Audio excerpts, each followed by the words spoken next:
আমার এখন কোনো অবজারভেশন নেই। অবজারভেশন তো হবে তারপরে তো, পুরো জিনিসটা না দেখে অবজারভেশন দেওয়া যেতে পারে না।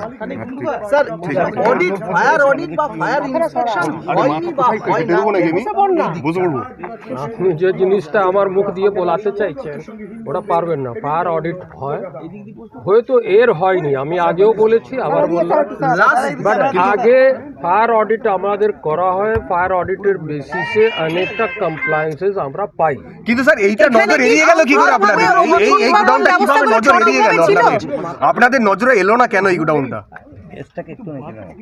এত বছর ধরে চলছিল স্যার এটা প্রায় 15। এখানে কি ফায়ারের সমস্ত রকম কিছু সমস্ত কিছু মানা হয়েছিল? ছিল না, ফায়ারের কোনো ক্লিয়ারেন্স নেই, কোনো কমপ্লায়েন্স নেই। কিছু ছিল না। প্রশ্ন তো উঠবে এত বছর চললো কি করে স্যার? প্রশ্ন তো উঠবে এত বছর চললো কি করে? আপনাদের ডিপার্টমেন্ট রয়েছে, এত নজরদারি রয়েছে, এটা তো ইনভেস্টিগেশন না হয়ে বলা যাবে এখান থেকে দাঁড়িয়ে কেউ বলতে পারবে?